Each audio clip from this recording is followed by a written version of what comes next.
Olá, seja bem-vindo ao Observações. No programa de hoje, nós vamos falar sobre o Dia das Mães e também sobre a parentalidade positiva. Quais são os desafios das mães em época de tanta tecnologia? Essas e outras perguntas, quem responde para a gente é a psicóloga e também especialista em parentalidade, Fernanda Teles, que vem ao nosso programa hoje falar sobre os desafios das mães, como ensinar os filhos de maneira mais positiva, isso e muito mais a partir de agora. Fernanda, obrigado pela sua presença aqui no nosso programa para falar sobre esse assunto que, na verdade, não é só no mês de maio, tem que ser ao longo do ano inteiro, né? Todos os dias, né? A nossa missão é muito sagrada para ficar focada no mês de maio, né, Henrique? Exatamente. Fernanda, eu começo o nosso programa te perguntando o seguinte hoje, qual que é a importância das mães, principalmente quando a gente fala em parentalidade positiva? Então, a nossa missão é sagrada, valiosa. Nós somos o termômetro do núcleo familiar. Então, a gente dá o tom, a gente dá a voz às crianças, aos nossos filhos. A gente está ali gerenciando nossa casa, nossa família, trabalhando fora, trabalhando dentro. Temos duplas, triplas, quádruplas jornadas. Então, a nossa presença, o nosso olhar e a forma com que a gente conduz a nossa família é muito importante. A mãe tem uma importância extremamente valiosa para que a gente consiga realmente educar os nossos filhos de forma respeitosa. Mas não só isso, Henrique, transformar a família no todo. A parentalidade positiva não é uma forma de criar filhos, não é um método, uma metodologia cheia de ferramentas e estratégias. Ela é uma filosofia de vida. E nessa filosofia de vida, o papel da mãe é extremamente importante, porque é ela que traz isso para dentro da família no geral, na maioria das vezes. Bom, e o que uma mãe precisa ter para ser uma boa mãe? Porque o que a gente mais ouve, né, na sociedade é o seguinte, não tem um manual. Quando a mulher engravida ali, às vezes do primeiro filho, ela não tem um manual de como fazer ali. E na verdade não é porque ela já tem um filho que seja igual. Então como lidar com isso? Então, será que existe manual? Eu fico pensando, tem certo, tem errado? Tem manual? Não tem, mas tem certo e errado. A gente faz por amor, a intenção é sempre o amor, a intenção é sempre muito positiva. Só que na minha visão, tem sim certo e errado. A partir do momento que você está desrespeitando a pessoa que você mais ama na vida, para mim tem algo errado. Talvez não seja errado, mas tem algo errado que a gente carrega socialmente. Nós carregamos uma herança transgeracional de educar de forma muito autoritária. Então, talvez você, mãe que está ouvindo isso, não precisa se sentir culpada. Então eu estou fazendo errado, eu educo de forma autoritária, eu estou fazendo errado. Não, existe algo de errado que a gente tem que estar atenta. Peraí, existe uma forma positiva, existe uma forma muito mais consciente de educar um filho. Então, por que continuar repetindo o que as gerações passadas fizeram? Vamos tentar fazer diferente, vamos respeitar esse ser humano que vem a nós, que nos escolhe, que nos elege para ser seus guias. Então, podemos dizer assim que, tem uma fumacinha, tem um foguinho que a gente pode olhar para ele para perceber que existe algo errado. Agora, justamente nisso, os filhos dão sinais de que estão recebendo uma boa ou má educação? Com certeza. Os nossos filhos, eles estão fusionados no ambiente familiar. Então, se existe um ambiente familiar com um alto estresse tóxico, as crianças estão fusionadas nesse estresse tóxico. E é fusionada mesmo. Inclusive, fisiologicamente, acontecem coisas no corpo da criança. Se ela é uma criança, um adolescente que vive sobre gritos, xingamentos, punições, castigos, se os pais estão constantemente brigando, se existe uma relação tóxica dos pais, mas eu educo meu filho de forma respeitosa, mas a relação do casal é tóxica. Tudo isso as crianças estão absorvendo, elas estão fusionadas a isso. E aí a criança começa a apresentar, é transtornos de déficit de atenção, é TOD, meu filho está muito depressivo, meu filho está muito angustiado, meu filho está apresentando dificuldades na escola, as notas estão ruins, apresentando desafios de comportamento. Vamos olhar para a família. Tem psicólogos que falam, Henrique, olha, criança não precisa de terapia, não. Quem precisa de terapia é pai e mãe, para entender o que está acontecendo no núcleo familiar e o que os filhos estão absorvendo disso. Porque esse estresse tóxico, o que ele faz? Ele manda comandos para o cérebro. Se eu estou vivenciando essa educação autoritária, existe um comando lá para o cérebro. Olha, vão produzir cortisol e adrenalina, porque, alerta. Se eu te dou um berro aqui agora, ou se eu falo assim, Henrique, você vai ficar de castigo ali dentro daquele quartinho, você ia ficar angustiado, não ia? Ou você ia ficar feliz? Nossa, eu tô super feliz que eu recebi um castigo. Não, você fica angustiado. É um modo sobrevivência que o cérebro da criança ativa. Esse modo sobrevivência, ele faz com que o corpo produza cortisol e adrenalina. Então a criança vai ficando agitada, nervosa, ansiosa. Pior, Henrique, o cortisol, ele pausa as funções anabólicas do corpo. O que é isso? A criança fica doente. Sabe aquela criança doente que não melhora nunca? É porque ela está inundada de cortisol. Então, a criança está inundada com o que acontece nas relações dentro da família. E quais são os erros que você mais percebe, principalmente com as suas mentoradas, os erros na maternidade, durante aquela vivência ali do filho chegar num novo ambiente, às vezes conviver com os irmãos, conviver com os novos pais, como que você tem visto?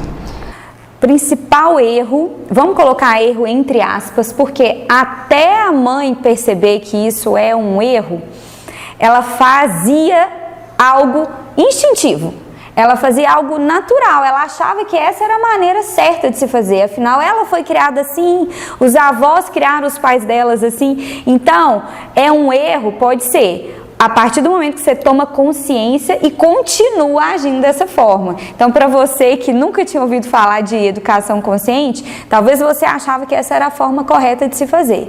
Primeiro, que eu acredito que é um erro muito sério, a gente tratar os nossos filhos, a criança ou o adolescente de forma desrespeitosa. A gente tem algo assim, superior. Eu sou a mãe, então eu sou o pai, então aqui eu que mando. Você cala a boca e você me obedece. Então, essa forma extremamente autoritária é muito desrespeitoso. É a pessoa que você mais ama, você não leva em consideração a faixa etária, o desenvolvimento cerebral de uma criança. Henrique, eu tenho uma filha de 1 ano, a Mel. Ela não anda ainda. Você consegue imaginar essa cena aqui? Olha, a Mel não anda ainda, só engatinha. Eu coloco ela de pé e falo assim, você vai andar agora, eu não quero nem saber, se você não andar, Mel, você vai ficar de castigo. Consegue imaginar uma cena dessa? Não. É desrespeitoso, não é? É a mesma coisa, exatamente a mesma coisa. Quando meu filho dá uma birra no supermercado e eu falo, cala essa boca, menino, olha o que você está fazendo no meio do supermercado, que vergonha, vamos sair daqui agora. Aí eu pego e saio arrastando, chego lá fora e ainda dou uns tapas. É a mesma forma desrespeitosa de tratar uma criança.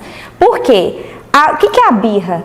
É uma forma de expressão, uma forma de comunicação da criança. Ela não tem uma estrutura cerebral, que a gente chama de córtex pré-frontal, para regular a emoção dela.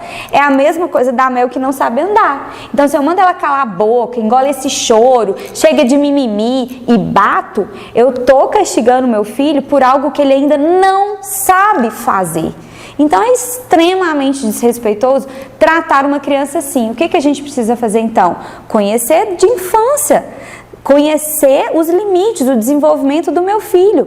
Um filho, ele precisa de orientação, de guiança, de uma mãe que mostre, que ensine uma nova habilidade. Ok, ele deu aquela birra no supermercado, vamos ensinar uma habilidade. O que castigar está ensinando essa criança? O que bater e gritar com essa criança está ensinando ela? Absolutamente nada. Eu estou lotando o corpinho dela de estresse, ela vai ficar agitada, nervosa, com medo.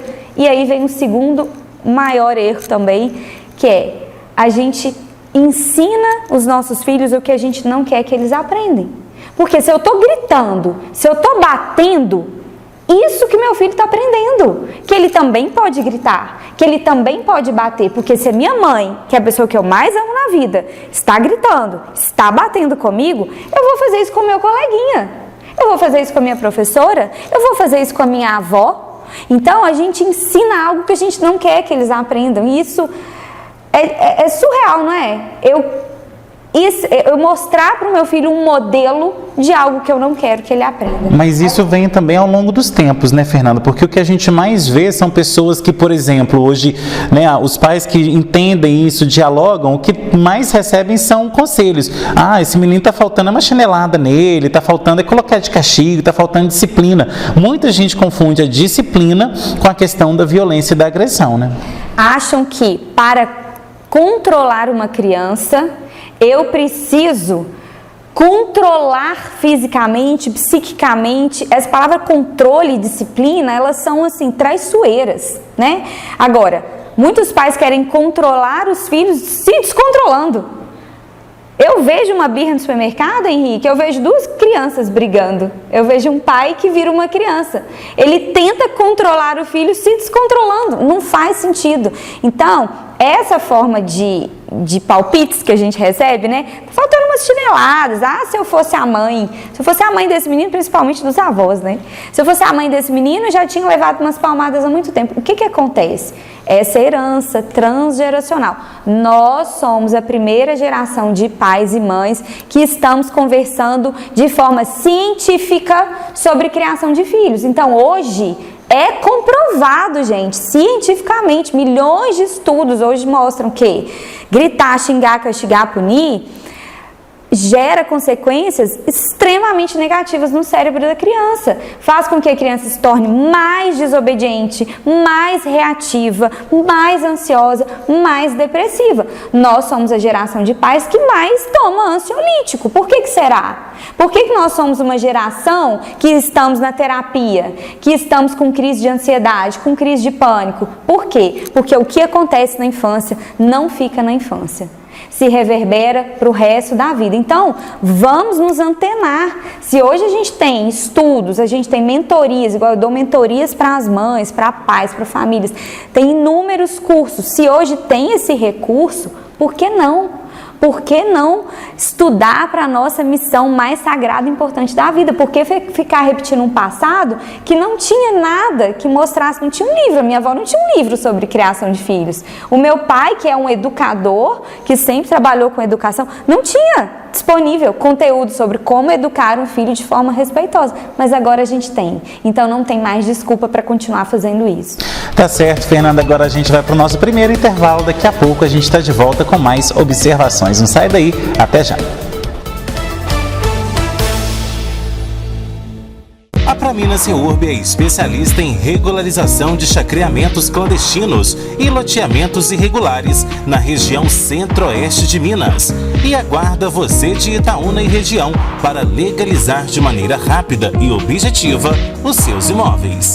Praminas Seurb, ligue 3246-9702 ou 99669-1755. Todo mundo já ouviu falar, ouviu em algum lugar, mas muita gente ainda não sabe o que é o SUS. Você sabe? Relaxa, sem susto. Eu tô aqui para te explicar o ABC do SUS. Afinal, o que é o SUS? Ele é um sistema único de saúde do Brasil.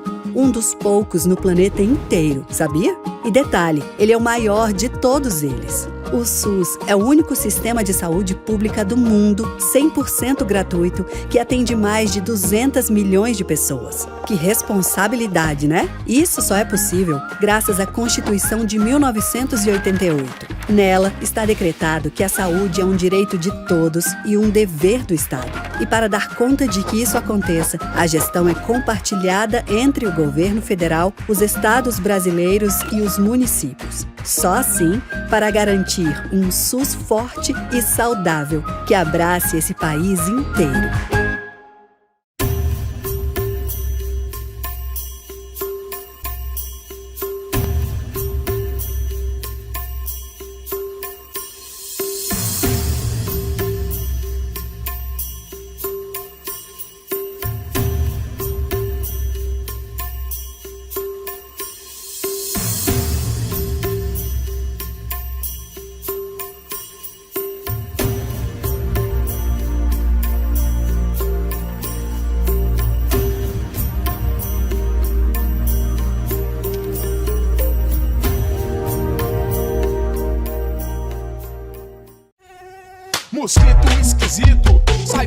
meu quintal.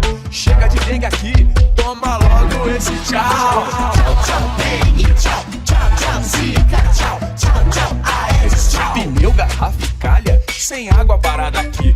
E até da chikungunya você vai se despedir. Para combater o mosquito da dengue, zika e chikungunya, não dá para ficar parado. Faça a sua parte e dê tchau para o Aedes. Minas Gerais, governo diferente, estado eficiente.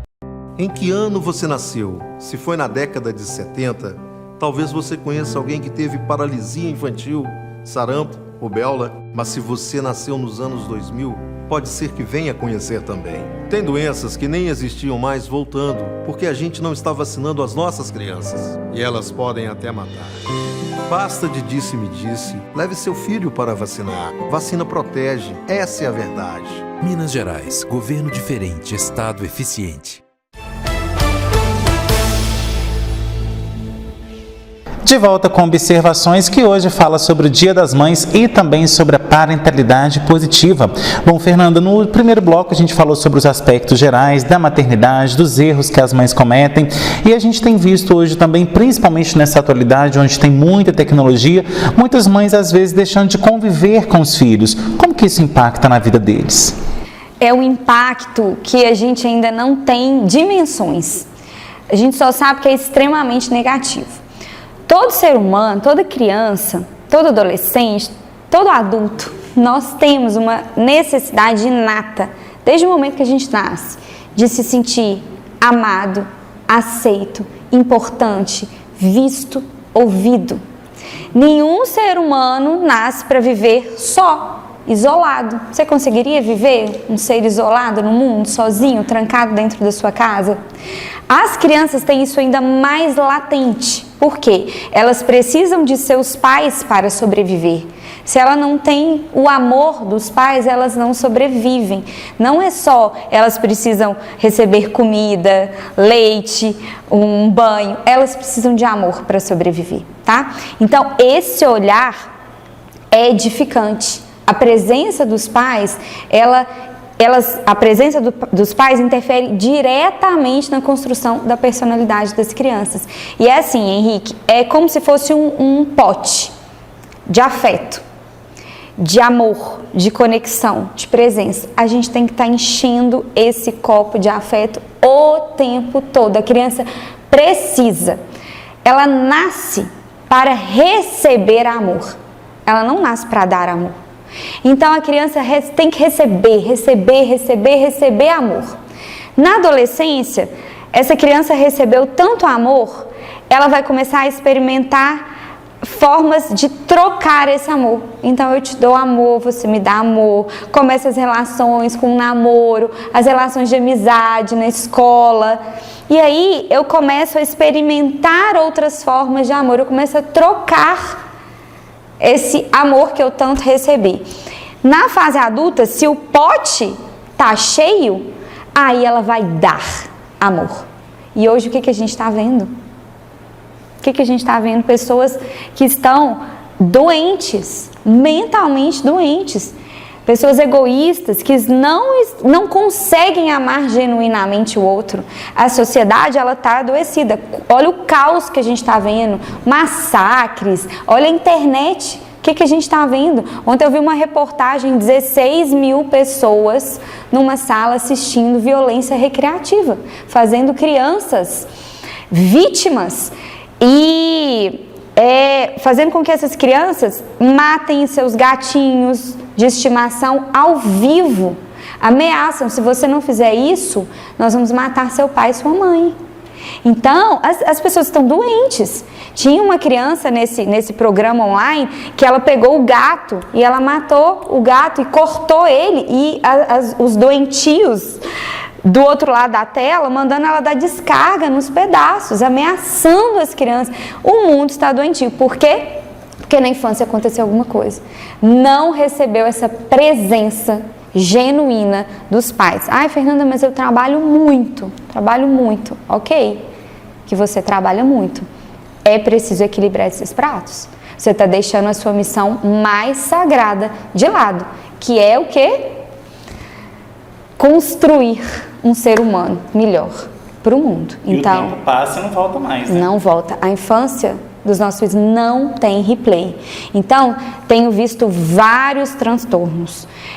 Transtorno de ansiedade, transtorno opositor, transtorno de déficit de atenção e vários outros quadros sérios de criança que estão abandonadas emocionalmente pelos pais, que às vezes até chegam em casa, querem brincar um pouquinho, mas senta e brinca com o celular na mão, né? Ah, vamos lá, agora é sua vez, só responder um e-mail. Então, que qualidade é essa de presença, que eu estou sempre fazendo milhões de outras coisas, mas eu não estou verdadeiramente presente com o meu filho. Isso é muito, muito, muito sério. Agora, uma outra situação que a gente também tem visto, Fernanda, justamente dentro desse tema que a gente está falando, é delegar para a tecnologia a educação dos filhos, né? Então, às vezes, a mãe está ali estressada, o filho está chorando, não tem aquela paciência de justamente fazer esse acolhimento que você disse no primeiro bloco e acaba ali entregando um tablet, entregando um celular com um joguinho, com o YouTube ligado numa galinha pintadinha da vida, e aquilo ali vai se tornando rotina. Automaticamente o consumo de telas também vai aumentando. Como que você tem visto justamente essa delegação de educação para a internet? Você me perguntou quais eram os principais erros que a gente comete. Talvez eu tenha esquecido desse, que é o principal, né? Somos os nativos digitais. Nós veremos nos nossos filhos a primeira geração que nasceu com o celular na mão. Então, assim, já estamos estudando o quanto isso é sério, o quanto as consequências disso na vida de uma criança é séria. Imagina quando essa geração que nasceu com o celular na mão estiver lá com seus 30 e 40 anos. Nós vamos ver sintomas, Henriques, seríssimos, seríssimos. Então, hoje, por exemplo, a gente já tem um quadro que a gente chama de autismo digital. A criança começa a se desenvolver bem, de repente, as habilidades que ela desenvolvia ali, bater palminha, cantar, já tinha começado a andar, aí de repente ela não para de se desenvolver ou tem até um retrocesso assim no desenvolvimento. E aí o que acontece? A gente começa a avaliar aquela situação, aquela família, excesso de tela. A tela bloqueou o desenvolvimento cognitivo da criança, bloqueou o desenvolvimento físico da criança. A criança, ela precisa de interação, ela precisa de olho no olho, ela precisa de toque, ela precisa de carinho, ela precisa de alguém que vai encher esse pote de afeto dela. E a tela é vazia, é fria, não há interação. Ela faz um processo de abdução da criança, ela tira a criança da própria imaginação dela, da própria realidade dela. É como se ela fosse abduzida mesmo, e ela está ali, nada está sendo desenvolvido. Ela está ali um ser apático, e esse ser apático o efeito disso é direto lá no cérebro. Então, sinapses que param de ser formadas, o desenvolvimento cognitivo que desacelera. Então, é muito sério. Outro problema para adolescentes. Então, para criança, são inúmeros. Adolescente, eu estou ali numa realidade virtual, num jogo. Olha quanta luz, quanta animação, quanta coisa. Eu estou, com a mente totalmente acelerada ali, vivendo fora da minha realidade. Aí eu chego numa sala de aula, um professor escrevendo no quadro. Tem como comparar? Eu vou achar aquilo ali extremamente entediante, eu não vou querer estudar, minhas notas vão ficar ruins, a sala de aula não tem como copiar o mundo digital, né? Então ele passa a achar tudo desinteressante, tudo desestimulante, inclusive as relações familiares. E aí quanto mais desestimulante ele acha, mais ele vai ficando viciado. Nós, pais, precisamos estar muito, muito, muito conscientes sobre isso.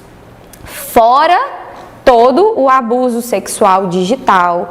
Esse programa que eu fiquei extremamente chocada é um aplicativo que começou a ameaçar crianças para elas fazerem esses tipos de violência ao vivo para todo mundo assistir. E aí são crianças que estão num joguinho, no Minecraft, um trem mais bobo. E aí chega alguém e fala assim, aqui, vamos conversar, qual que é seu nome? Ah, tem um programa legal aqui, por que você não participa com a gente? Vem assistir. Aí descobre a mãe, descobre o nome do pai, começa a ameaçar essa criança e de repente ela tá ali. Totalmente vítima. Então a gente não existe. Ah, é só uma galinha pintadinha. É só um joguinho. É só meia hora de tela. Gente, muito cuidado. Não estou falando para não usar, mas a Sociedade Brasileira de Pediatria recomenda até 2 anos nenhum tipo de tela. Nenhum.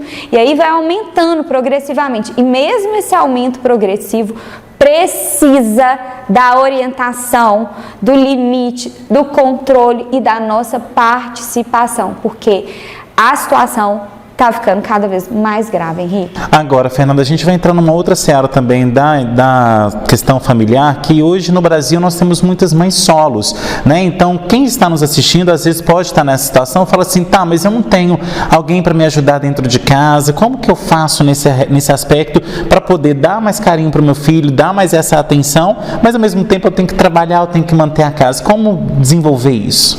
Então, mãe solo, recebam meu abraço carinhoso, porque é muito difícil você criar um filho sozinha. É muito difícil. A gente precisa de uma rede de apoio. É o seguinte, para criar uma criança, para criar um filho, é preciso de uma aldeia. E se você já ali no núcleo familiar já está só, realmente é mais difícil. Então, construa a sua rede de apoio. É fundamental que você tenha ajuda, até para você ter um momento seu de autocuidado, porque é muito estressante ser mãe, é muito pesado ser mãe, ainda mais sozinha. Então é preciso sim uma rede de apoio, ajuda, autocuidado para você, mãe solo, para todas nós, é essencial você ter o seu momento. Por quê? A gente precisa estar com o nosso pote de afeto cheio, o nosso pote de amor, o nosso pote de cuidado cheio. Por quê? Se está cheio, eu vou transbordar amor para o meu filho. Agora, se meu pote está cheio de estresse, o que meu filho recebe? O que respinga nele? Estresse. Então, entre para uma comunidade de mães. Eu tenho comunidades de mães que são extremamente importantes para o desenvolvimento de crianças, porque é uma mãe ajudando a outra. E aí, gente, pelo amor de Deus, me ajuda aqui, o que eu faço? De repente, constrói uma rede de apoio a partir dali, uma rede de apoio física. Nossa, alguém pode ficar com meu filho hoje? Então, mães solos, construa uma rede de apoio que vai te ajudar. É super valioso e importante. E nisso vem amigos, vem avô, vem tio. Exatamente, vizinha, né? Quantas mães estão precisando de ajuda? Então, é encontrar esse lugar, encontrar essa rede que é extremamente essencial. Eu não sou mãe solo, mas eu brinco com o meu marido que a minha rede de apoio ajuda mais que o meu marido, porque ele trabalha o dia todo.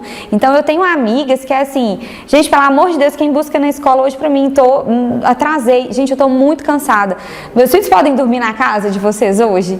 Pra eu sair, ou senão pra eu deitar na cama e dormir, sabe? Não tem preço uma rede de apoio, não tem. E essa rede de apoio a gente tem que citar para as pessoas aqui, porque o que tem de mãe que acha que é super heroína não tá no gibi, né? Então isso acaba minando a mulher, né? A gente construiu isso socialmente, né? Que a mãe precisa dar conta de tudo. E foi exatamente por causa dessa construção que a gente precisa dar conta de tudo, que a gente caiu lá numa extrema fragilidade. Por quê? Tá, eu dou conta de tudo, mas a que preço?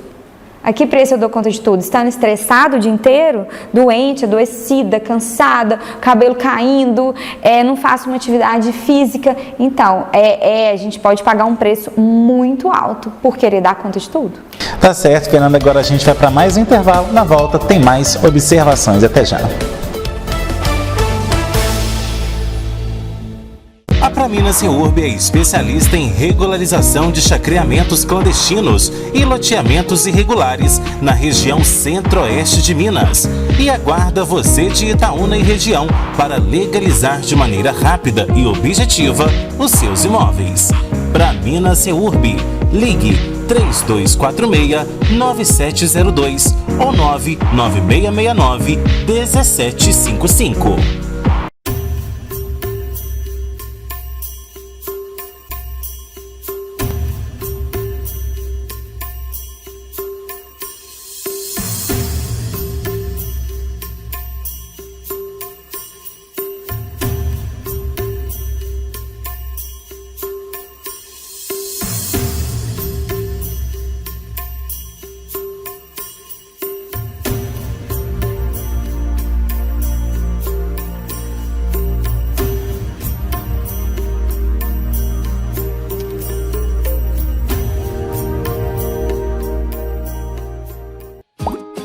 Para que o SUS siga do jeito que é, existem alguns princípios básicos. São as raízes para que ele possa crescer. Essa é uma pergunta fundamental. Quais são os princípios do SUS? Os 3 principais são a universalidade, a equidade e a integralidade.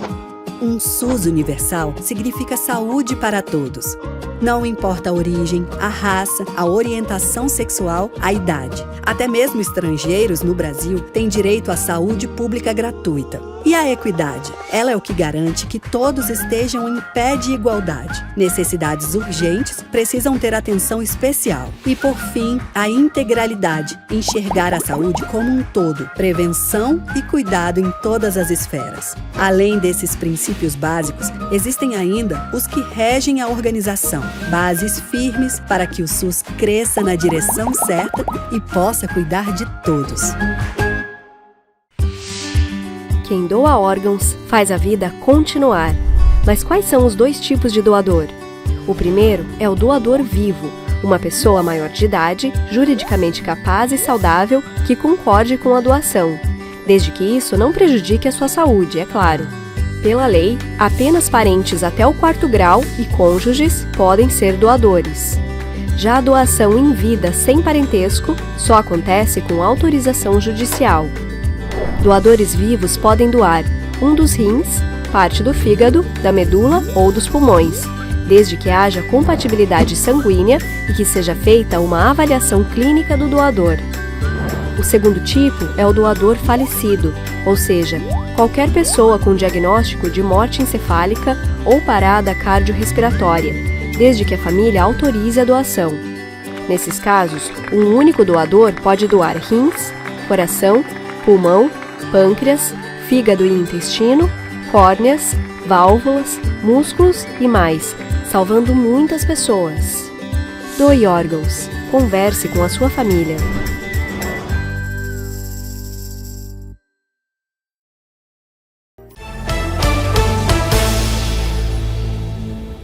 De volta com observações que hoje fala sobre o Dia das Mães e também sobre a parentalidade positiva.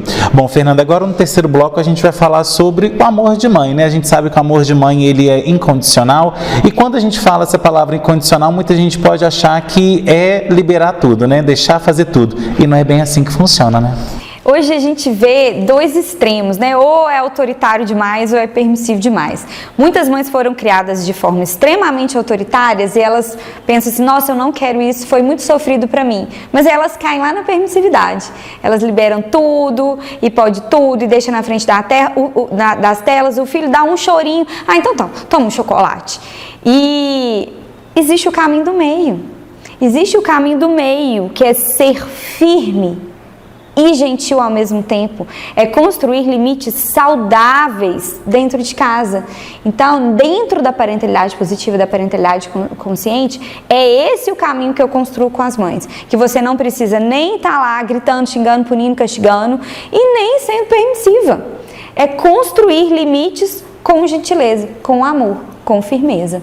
Bom, Fernanda, e um dos tipos mais frequentes, né, de pacientes hoje nos consultórios aí, dos terapeutas, dos psicanalistas, são mães. Por que esse número de pacientes tem aumentado cada dia mais? É justamente a questão da responsabilidade, é aquela questão que a gente acabou de falar no outro bloco, querer dar conta de tudo e também achar que vai, né, são as expectativas ali que os filhos têm nas mães, as mães têm nos filhos. Como lidar com isso? Então, tem um ditado que fala, né? Nasce uma mãe, nasce a culpa. A culpa nasce com a mãe.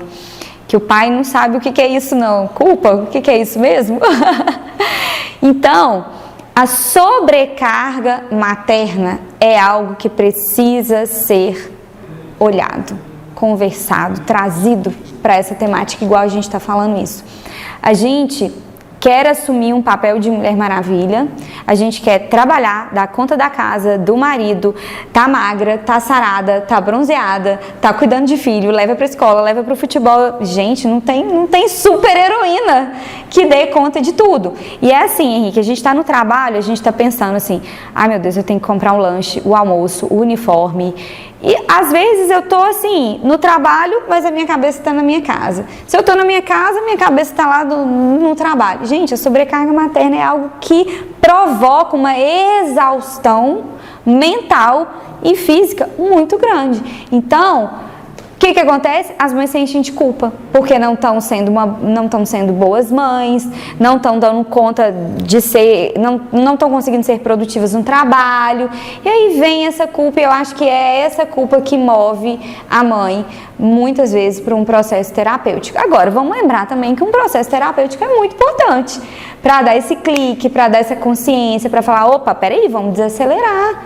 E eu, nos processos de mentoria de mães, eu sempre trabalho a questão, vamos trocar culpa por responsabilidade, tá? Então, você é corresponsável pelo que está acontecendo? Sim. Então, vamos pegar essa carga que está te paralisando e vamos transformar em ação. O que você vai fazer então de diferente? Aí eu traço estratégias com essa mãe para ela se sentir que a maternidade pode ser mais leve, pode ser mais gostosa, que ela pode sim trabalhar e ter uma vida pessoal, que ela pode equilibrar os pratos e que tudo pode ser mais gostoso, sabe? Tem a questão também daquele poder feminino, né? Ou seja, a mulher entender também que o papel dela não é também ser o que muitas das vezes o homem faz, né? Então a gente tem visto isso ultimamente, a questão do empoderamento feminino, claro que ele tem que existir, a mulher tem que ter os direitos dela, mas também não esquecer que ela também é frágil, que ela tem essa função do maternar, porque isso tem sido esquecido, né? Isso é lindo que você falou. Eu faço com as minhas mentorandas o que eu chamo da jornada da heroína. O que é a jornada da heroína? Tem a jornada do herói, do autor Campbell, que ele é uma referência nos filmes de Hollywood, e veio uma aluna dele e falou assim, não, peraí, isso é uma jornada do homem, e qual é a jornada da mulher na vida? E aí ela descreveu a jornada da heroína, que é um processo muito lindo. O que acontece? Eu sou uma criança, eu acabo me identificando mais com a figura paterna. Por quê? A figura paterna é aquela que vai lá, que trabalha, produtiva, que só tem horário para sair de casa, não tem horário para chegar. A mãe, ela vive correndo, estressada, cansada, e ela pega, ela trabalha, ela leva na escola, mais ansiosa, mais depressiva. Tem esse perfil, né, de mãe hoje, infelizmente. Então a gente acaba se identificando com a figura paterna. E eu quero me transformar naquele homem produtivo, que vai lá, que pega, que faz de sucesso, empreendedor. Só que para isso eu passo por cima das forças femininas que existem em mim, que são forças extremamente importantes para o maternar, que é o afeto, o amor, o colo, o carinho, a disponibilidade emocional, a vulnerabilidade. Então eu me identifico com a figura do masculino e eu abafo essa energia tão importante em mim, que é a energia do feminino. Então, assim, o empoderamento da mulher é importante? Sim. Eu gosto mais da palavra encorajamento. A gente precisa, sim, de direitos iguais? Sim, mas mantendo as energias femininas que habitam em mim e principalmente deixando essa energia feminina em equilíbrio com a energia masculina e não deixando com que a masculina se sobressaia. Agora, Fernanda, com relação às crianças também, a gente tem visto aí muitas mães, às vezes, trazendo essa carga de responsabilidade para os filhos, né? Então, por exemplo, colocando o filho ali para estudar altas horas, até mesmo para ocupar a cabeça dele, né? Não tendo um tempo de qualidade para levar o filho para fazer coisas simples. Então, isso você também tem visto que esse não maternar tem influenciado nas crianças de hoje em dia? Eu acredito muito que essa agenda da criança hoje, do adolescente, ela compete muito bem com a agenda de um executivo, né? No executivo é reunião, é encontro de negócio, é almoço de negócio. Às vezes eu olho uma agenda de uma criança, tá igual, é aula disso, é aula daquilo, é aula de tênis, de futebol, de inglês, é estudar, é prova, e eu falo, gente, essa criança precisa respirar. Eu canso de ver, eu canso da mãe me falar o que ela tem que cumprir da agenda daquela criança. Criança, sabe o que criança precisa? De brincar e de colo. carinho, de afeto. Claro, ela precisa desenvolver uma habilidade ou outra? Lógico. Quer colocar ela numa aula de inglês? Excelente, super importante. Mas, gente, ela não precisa ser um mini super-herói e aprender tudo, desenvolver todas as habilidades do mundo. Por quê? Porque ela precisa do lúdico, ela precisa de tempo livre, ela precisa de contato com a natureza. Muitas vezes, contato com a natureza é muito mais importante do que ela ficar 1 hora estudando geografia em casa. Então, sai com seu filho, vai dar uma volta na praça, vai para um jardim, vai para um clube, vai brincar, vai entrar na piscina com ele. Isso é muito mais valioso do que você cumprir um ritual, uma agenda e achando que está sendo uma ótima mãe, mas você está sendo uma mãe turista. E conexão não é esses momentos que você passa levando, buscando e trazendo, não. Isso não é conexão, não. Conexão é quando você senta para brincar. É olho no olho, é dormir agarradinho, é contar história, é sair para fazer uma caminhada junto. Isso é conexão. Agora, Fernanda, um assunto também que muita gente se pergunta é o seguinte: quando a mãe deve mostrar autoridade e amizade para o filho? Nós precisamos criar uma relação de respeito mútuo. A gente confunde ser autoritário com autoridade. Então, muitos pais, inclusive, acham assim: para o meu filho me respeitar, eu preciso ser autoritário. Não. Para o seu filho te respeitar, você precisa respeitá-lo. O respeito não é algo que eu ensino na teoria. Eu não ensino respeito para o meu filho mandando ele calar a boca. Isso nunca foi e nunca será respeito. Quando a gente constrói uma relação de respeito e de confiança, automaticamente eu sou autoridade na vida dele. Na verdade, eu sou autoridade desde o momento que ele nasceu. Eu sou a mãe, eu sou o pai. Então, essa relação de autoridade, ela precisa ser construída com base no respeito. E se meu filho me respeita e confia em mim, ele vai me procurar nos momentos difíceis. E aí eu pergunto para as mães: vocês querem que os filhos de vocês corram de você quando eles tiverem um problema? Aconteceu algo numa festa, acabei usando droga. Vocês querem que eles corram de você e conte para os amigos, para um cara mais velho, que às vezes é até incentivar o uso de droga? Ou eles corram até você para contar, para pedir ajuda? Aconteceu isso, mãe, o que eu faço? Você só vai conseguir que eles corram até você se você construir esse vínculo seguro, essa relação de respeito e de confiança. E aí você não precisa ser amigo. Não precisa. Se você construir uma relação de respeito, de confiança, um vínculo seguro, você vai ser mãe. Você não vai ser amiga, você não vai ser autoritária, você simplesmente vai ser... Até porque ele vai buscar em você uma referência e não um julgamento, né? O que muitos às vezes não contam para as mães, não contam para os pais, é porque geralmente tem um julgamento, tem um apontar dedo, e aí o filho acaba se afastando da família, né? As mentiras das crianças, dos adolescentes, começam com nosso papel de pai e mãe autoritário.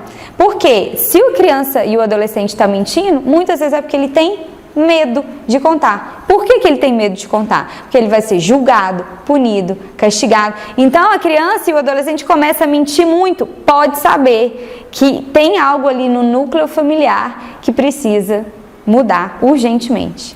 Tá certo, Fernanda. Agora a gente vai para o nosso último intervalo e na volta tem mais observações. Até já. A Praminas Reurb é especialista em regularização de chacreamentos clandestinos e loteamentos irregulares na região centro-oeste de Minas e aguarda você de Itaúna e região para legalizar de maneira rápida e objetiva os seus imóveis. Praminas Reurb, ligue 3246-9702 ou 99669-1755. Quem usa o SUS tem direitos previstos em uma carta. Afinal, para que a gente possa cobrar, a gente precisa saber quais são os nossos direitos, né? Você sabe quais são os seus? Deixa que eu te conto. Quais são os direitos do usuário do SUS? O primeiro deles é o de ser atendido com organização. Todo mundo tem que ter acesso aos postos de saúde. E quem estiver em estado grave deve ser atendido primeiro, claro. Todo cidadão tem direito a um atendimento de qualidade, estando perto de seus familiares, com direito à ajuda para aliviar a dor. Todo cidadão tem direito a tratamento humanizado e sem discriminação.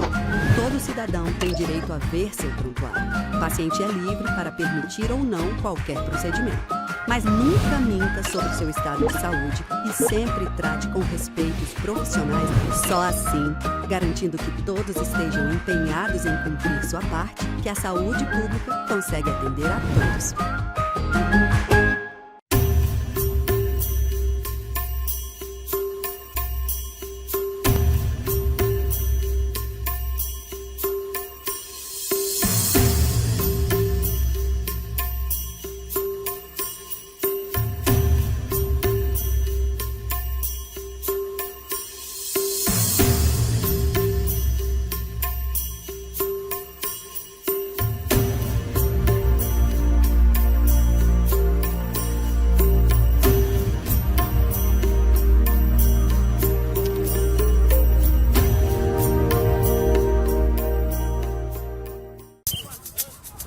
Você não teve Covid nos últimos 30 dias, né? Não. Tem mais de 4 meses que vacinou? Tem sim. Bora depois do fute, ó. Reforçar a defesa. Então bora. Complete seu esquema vacinal. Ministério da Saúde.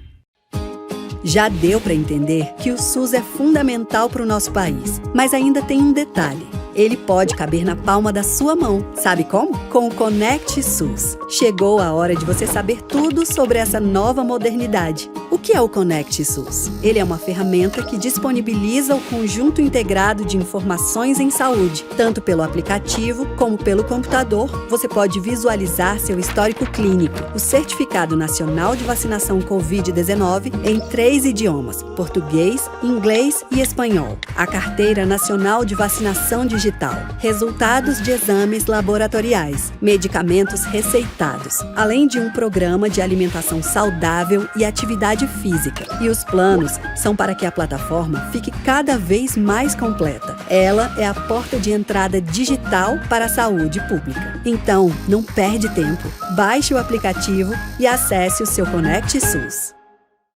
Em que ano você nasceu? Se foi na década de 70, talvez você conheça alguém que teve paralisia infantil, sarampo, rubéola, mas se você nasceu nos anos 2000, pode ser que venha conhecer também.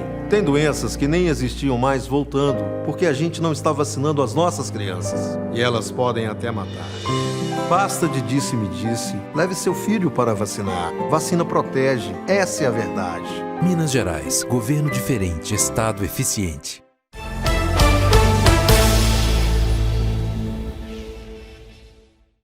De volta com observações que hoje fala sobre o Dia das Mães, que será aí no domingo, e também sobre a parentalidade positiva. Bom, Fernanda, nesse último bloco nós vamos falar então sobre a parentalidade positiva. Muita gente pode achar assim, tá, mas isso começou, foi de agora, foi de antes. Qual foi o start que as pessoas começaram a se interessar e praticar a parentalidade positiva? Infelizmente, ainda é um conceito pouco conhecido, tem pouco tempo que chegou no Brasil. Acredito eu que a disciplina positiva foi o que trouxe esse start para o Brasil, foram as formações em disciplina positiva. O que aconteceu? Os estudiosos começaram a estudar essas questões de comportamento das crianças. Por que as crianças apresentam desafios? De onde está vindo tantos transtornos? E começou a perceber que nós, pais, a gente estava alimentando muitos dos desafios que a gente queria eliminar. A nossa forma de agir, o nosso estilo de pai, estilo de mãe, inclusive quando as pessoas vêm fazer os meus cursos e as mentorias, a primeira coisa que a gente faz é um teste para a gente descobrir qual o estilo de pai, qual o estilo de mãe e como esse estilo está impactando e alimentando o mau comportamento das crianças.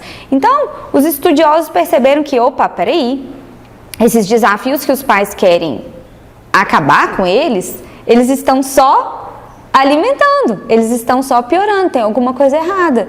Peraí, é um ser humano em desenvolvimento. Os pais estão podando essa criança, estão fazendo com que ele seja um mini projeto ali, e que não, é um ser humano que precisa de apoio, de carinho, de cuidado. Então, os estudos mesmo vieram nos mostrar o quanto é possível fazer diferente, o quanto é possível educar de forma positiva, respeitosa, consciente e com limites, que é o que muita gente confunde. Esse negócio de educação positiva é muito permissivo. Não, nunca foi e nunca será. É firmeza e gentileza ao mesmo tempo. Bom, Fernanda, é justamente isso, né? A gente vê hoje que, não só hoje, mas ao longo dos tempos, não se há, às vezes, planejamento para se ter uma família, né? Às vezes, como diz, se engravidou ali, não esperava por aquela criança, né? Ou então, quando aquela criança chegou, não tinha um preparo para receber ela. Então, assim, você tem visto também que falta esse planejamento, que vai muito também dessa preparação da parentalidade? Henrique, a gente cuida de tudo para a chegada de um filho, né? A lista de enxoval, eu não sei se você já teve a chance, Henrique, de ver uma lista de enxoval, você já teve essa oportunidade? Já. É uma lista infinita, né? Quantas mães aí vão para fora do Brasil para fazer a lista do enxoval? Henrique, eu te garanto que a gente não precisa de 1/100º do que tem nessas listas de enxoval. O quarto, ele tá impecável, é o cortinado, combinando com o lustre, com a pintura, com o berço. E a mãe tá tão focada, muitas vezes, nesse operacional, nesse enxoval, que ela esquece do enxoval emocional. Ela esquece do preparo, ela se esquece ou ela não sabe que é preciso educar-se para educar. Quem mais precisa se preparar para aquela chegada somos nós, mães. A gente, primeiro que vai vir é avassalador, né? A gravidez é algo avassalador, é algo selvagem. Claro, um selvagem positivo. Tem mãe, inclusive, que curte muito e crescendo ali. Tem mãe que passa mal a gravidez inteira, uma bomba de hormônio, sabe? É algo que é a maior transformação que a mulher passa no corpo. Então, a começar daí. Mas não, eu preciso arrumar o quarto, eu preciso arrumar o enxoval e eu não paro para me preparar. Então, essa preparação emocional, essa preparação para ser mãe é muito importante. Mas eu vejo um movimento, eu vejo uma procura maior. Por exemplo, nos últimos anos, eu tive muitas mulheres que não são mães me procurando porque elas querem se preparar. Formiguinha. A passos de formiguinha, eu acho que essa geração de mulheres mais conscientes, mais encorajadas, vão perceber que elas precisam se preparar para ser mãe. E deixar claro que é necessário isso, não é, como diz, frescura, né? É necessário para receber bem, né? É urgente, é necessário, é muito, muito, muito importante. A gente precisa parar com essa romantização da maternidade, de achar que essa barriga linda vai crescer, que esse menino vai nascer e que vai ficar nesse quartinho lindo, maravilhoso. É uma bênção, é sagrado, mas é muito difícil sem preparação. Agora, Fernanda, falando também sobre o tratamento das mães, né? Muitas vezes a gente vê a família também apontando o dedo para a mãe, ou então só lembra da mãe no dia agora, no domingo, né, no Dia das Mães, e às vezes ao longo do ano deixa aquela mãe ali sem o agrado, sem uma palavra também, né? Ô mãe, obrigado por aquilo que você fez por mim e tal.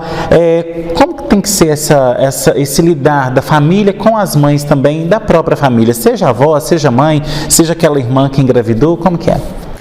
Henrique, vamos criar um movimento, adote uma mãe. Cuide de uma mãe.